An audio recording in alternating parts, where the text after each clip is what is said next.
Service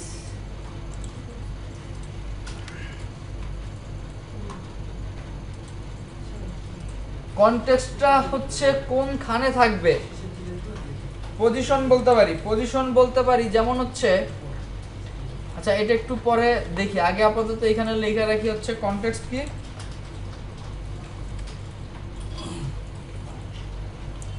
normal priority লিখলাম ধরেন লো যদিও নরমাল দিলে ডিফল্ট দেয় যথেষ্ট লো লাগে না দিলাম আচ্ছা এটা হইলো কি আমাদের মেটা বক্স কাস্টম মেটা বক্সের এই প্রপার্টিগুলো লাগবে এগুলো আমি ডিফাইন করলাম এখন একটু এখানে রিফ্রেশ দিয়ে দেখে আসি কি হয় আসলে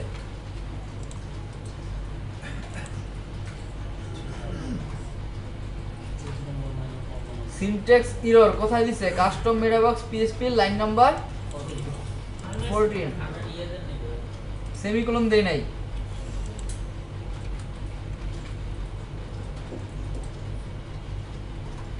আচ্ছা সার্ভিস সেকশনটায় যাই অ্যাড নিউতে যাই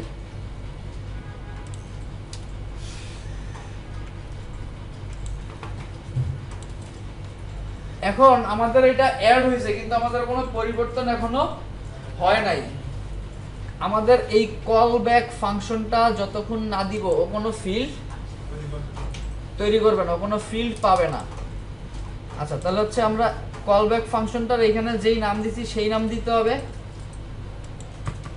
ফাংশন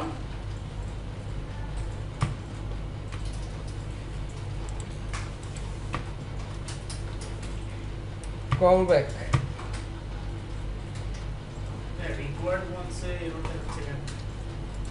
আচ্ছা এইখানটা একটু ঠিক করেন করছেন এখানে আমার জাস্ট অ্যারেটা কাইটা দেন আর কিছু লাগবে না অ্যারেটা লাগবে না আর এইটার একটু কমেন্টস করেন জাস্ট বোঝার জন্য আমি মেটা বক্স অ্যাড করছি মেটা বক্স অ্যাড করার পরে এখানে যান গিয়ে হচ্ছে আমাদের সার্ভিস সেকশনই তো করতেছে এটা রিফ্রেশ দেন রিফ্রেশ দিলে this is our icon box যেটা আমরা টাইটেল দিছি এটা আসছে না নতুন একটা বক্স আসছে কিন্তু এইখানে আমার ভিতরে কিছু লেখার জায়গা নাই ও মোটামুটি একটা ওয়ার্নিং দিচ্ছে এটার কারণ হচ্ছে আমরা কোনো কল ব্যাক ফাংশন তো দেই নাই তাহলে ও এখানে কি বসাবে সেটাও পাচ্ছে না এটা জাস্ট কিছু না দিয়েই আপনি যদি এটারে রিফ্রেশ করেন আমাদের এররটা চলে গেছে তাই তো এখন হ্যাঁ এররটা হ্যাঁ আমি তো ফাংশনটা আমার ফাঁকা না ফাঁকা ফাংশন দিলে তো ফাঁকাই পাবে এর জন্য কিচ্ছু পাচ্ছে না এখন এইটা বলছি কি এটার মধ্যে আমরা এই ফাংশনটা ইউজ করব কি HTML দেওয়ার জন্য তাহলে এটার মধ্যে আমরা কি লিখব HTML আমরা একটা ইনপুট টাইপ দিব না কিন্তু দেখেন আমাদের HTML কি আসলে পাচ্ছে HTML পাচ্ছে না কারণ কি এখন আমাদের PHP এর মধ্যে লিখতেছি না তাহলে আমার আগে PHP কি ক্লোজ করতে হবে না এখানে হ্যাঁ PHP ক্লোজ করে দেন PHP ক্লোজ করে দেন কল করার পরে করব বুঝি নাই মানে আমরা যে এই function service method call back ওইটার পরেই কি আমরা করব না ওইটার বাইরে করব ওইটার পরেই করেন ভিতরে ওইটার ভিতরে করেন কারণ আমাদের আরো কিছু PHP এর কাজকর্মের দিকে করতে হবে এজন্য আচ্ছা ইনপুট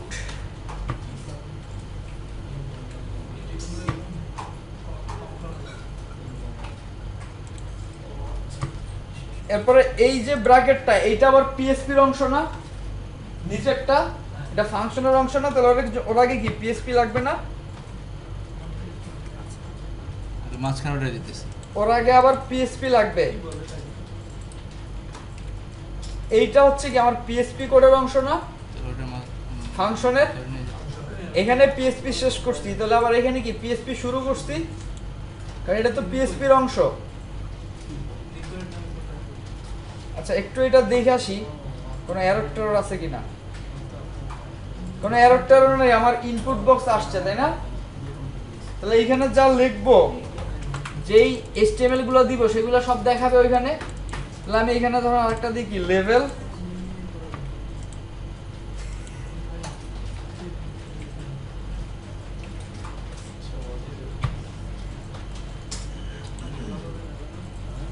লেভেল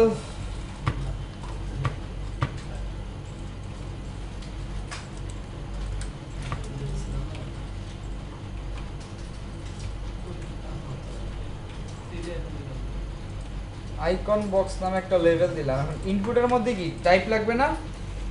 আমরা তো জাস্ট চেক করার জন্য ইনপুট দিয়ে দেখলাম যে কি অবস্থা না অবস্থা। আইকনগুলো কি আমাদের টেক্সট না? ফন্ট আছে আমার কি টেক্সট আইকন না ফন্ট? তাহলে টেক্সট, এরপরে কি লাগবে? নেম, নেম দিব কি?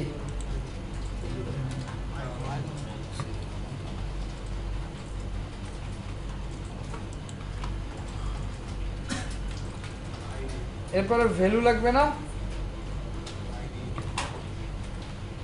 যেহেতু ফর এখানে ব্যবহার করি নাই, আইডি না দিলেও অসুবিধা নাই।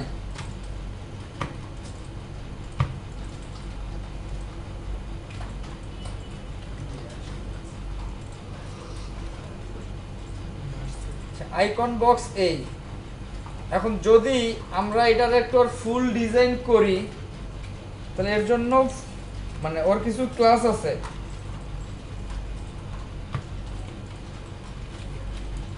ওয়ার্ডপ্রেসের নিজস্ব কিছু ক্লাস আছে।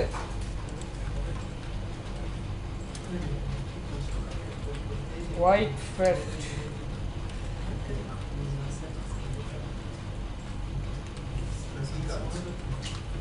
এখানে যে হোয়াইট ফ্যাট ক্লাসটা দিলে তাহলে হচ্ছে কি ফুল পাওয়া যায় আর কি। এটা হচ্ছে আমার নিজের একটা ক্লাস। 50% করতে চাইলে ওর ক্লাস আপনার ওর অ্যারে হিসাবে ক্লাস পাস করা যায়, কিন্তু সিএসএস ওর এটা কিভাবে কাস্টমাইজ করে ওর অ্যাডমিন প্যানেলের সিএসএস চেঞ্জ করার জন্য সেটা একটু নিয়ে পড়ালেখা করতে হবে হালকা পাতলা।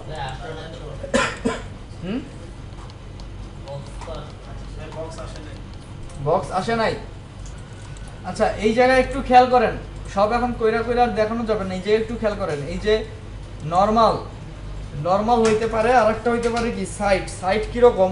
এটা আসছে কোথায়? এটা নিচে আসছে না? এখন আমরা যদি সাইডে নিতে যাই তাহলে কি হবে? তাহলে এই কনটেক্সট হবে কি নরমালের জায়গায় সাইড, সাইড।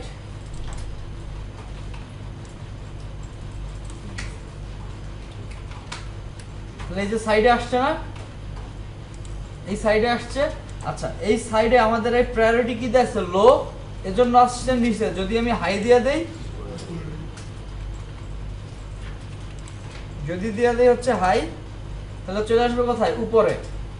এই ব্যাপারটা তো বুঝছি। আচ্ছা এখন ওরে আমার ডেটাবেসে সেভ করতে হবে না। আপনি এখন এই জায়গায় কোনো কিছু লেখেন, লেখেন, লেখা হচ্ছে পাবলিশ করেন, দেখবেন সেভ হচ্ছে না। কারণ কি? তো ডেটাবেসে যাচ্ছে না। ডেটাবেসে আমার তাই করে সেভ করতে হবে। ডেটাবেসে সেভ করতে হবে না। ডেটাবেসে সেভ করার জন্য আমাদের এইখানে মানে ইনপুট বক্স দিয়ে কোনো কিছু যদি আমরা পাইতে চাই তার জন্য কি করতে হবে? Get post meta, get post মেটা,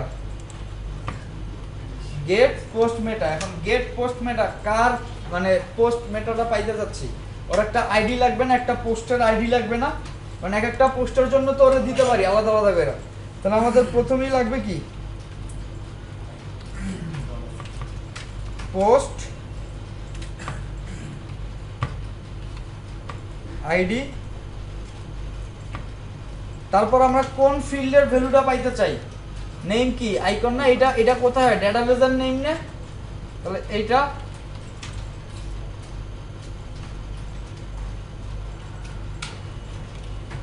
এরপরে ট্রু আর ফলস একটা প্যারামিটার দিতে হবে, ট্রু আর ফলস। যদি আমরা এই জায়গাটা এখানে পাইতে চাই এখন আমরা ভ্যালুতে কোনো কিছু যদি পাইতে চাই, যে ভ্যালুটা পাবো এটাই তো আমার ভ্যালুতে আমি রাখতে পারি, পরবর্তীতে আপডেট করা লাগবে না আমার। আপডেট করতে হলে কি ভ্যালুটা আগে ফিক্সড থাকে না? তাহলে এই ভ্যালুটা যদি ডাইনামিক ভাবে কোনো কিছু আনার আমি জায়গা না দেই, তাহলে আমার কি এটা কি ফিক্সড থাকবে? তাহলে ভ্যালুতে কোনো ভ্যালু আনার জন্য তো আমার একই কাজ করতে হবে, একই কাজ করতে হবে, বরং এটার সাথে কি করতে হবে, যেহেতু পিএসপির বাইরে চলে আসতেছে, তাহলে পিএসপি ইকো তারপর হচ্ছে এই গেট পোস্টমেট এরকম দিতে হবে না? তার চেয়ে আমরা এখানে কি করতে পারি, একটা ভেরিয়েবল নিয়ে নেই, আইকন নামে একটা ভেরিয়েবল নিয়ে নেই, আর এটার মধ্যে হচ্ছে পিএসপি ইকো কি দিব বলেন, আইকন। এই কাজটা করতে পারি। এখন আরেকটু ঘটনা আছে, আপনি যে কোনো ইনপুট দিলেই কি ডেটাবেস সেটা চেক করবে? মানে চেক করবে বলতে সেভ করবে? ভ্যালিডেশনের দরকার আছে না? নাইলে আপনার যে কোনো স্ক্রিপ্টিং কইরাও কিন্তু এটারে হ্যাক করে ফেলানো যাবে বা এটা নষ্ট করা যাবে। তাহলে এই ভ্যালিডেশনের জন্য ভ্যালিডেশনের পদ্ধতিকে ওয়ার্ডপ্রেস বলা হচ্ছে নোস।